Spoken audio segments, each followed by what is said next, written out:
Olá, pessoal. Aqui é o professor GV. Esse vídeo vai inaugurar uma série chamada Questões Comentadas, tá? Vamos escolher questões de provas, de concursos, para que a gente possa debater de uma outra forma um determinado tema. E o nosso tema escolhido para hoje foi hipertensão arterial. Não poderia ser outro. Uma das condições mais frequentes no nosso meio, um de cada três adultos é hipertenso.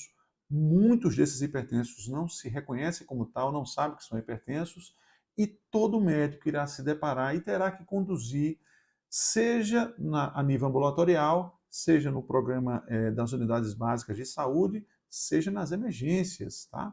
Então a gente precisa saber manusear, reconhecer e tratar muito bem os pacientes com hipertensão. Então vamos ver uma questão de prova. A chamada pseudocrise hipertensiva é uma situação frequente nas unidades de saúde da família e nas unidades de pronto atendimento, verdade.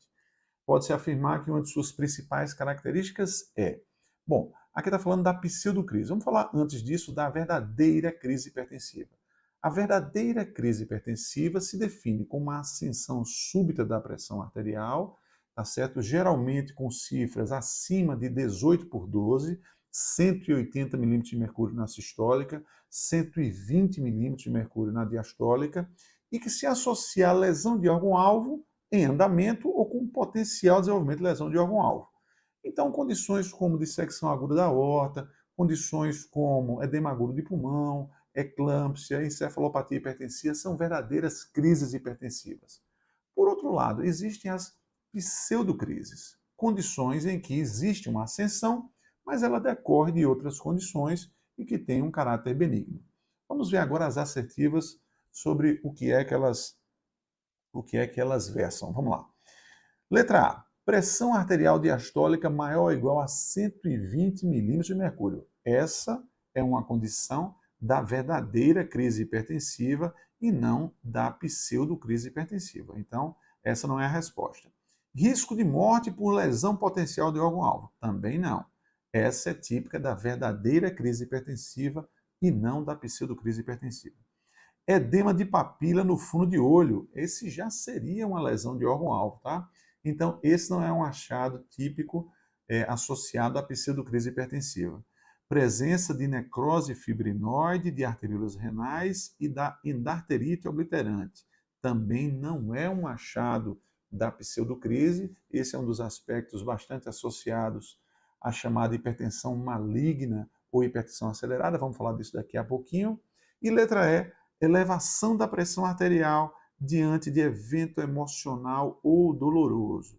Essa é a grande sacada para o diagnóstico de uma pseudocrise, tá? Então é a história clínica que vai te orientar a respeito da diferenciação de uma pseudocrise de uma verdadeira crise hipertensiva, tá? Quero ressaltar que o manuseio de uma pseudocrise com agentes hipotensores podem até fazer mal ao paciente, tá? Então, é importantíssimo que a gente saiba reconhecer uma pseudocrise e manusear corretamente uma pseudocrise.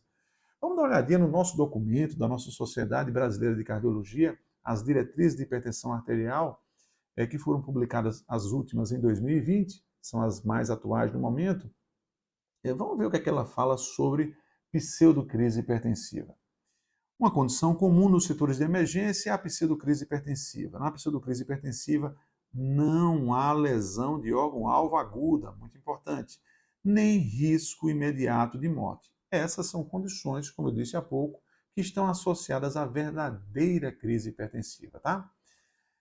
Também se caracteriza a pseudocrise hipertensiva como a elevação da pressão arterial diante de evento emocional, exatamente sobre o que falava aquela questão, evento doloroso ou de algum desconforto, como enxaqueca, tontura rotatória, cefaleias vasculares de origem musculoesquelética, chamada cefaleia tensional, além de síndromes de pânico, tá, pessoal?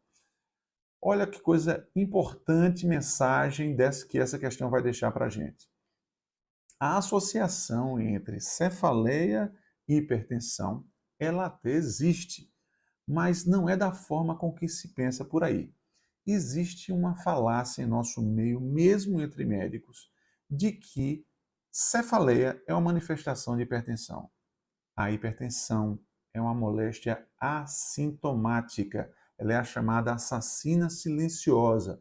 Por isso que tantos hipertensos não se reconhecem como tal, tá? Então, quando existe cefaleia e hipertensão, geralmente são pseudocrises hipertensivas, tá certo? Então, muito importante essa informação para vocês. São pseudocrises hipertensivas.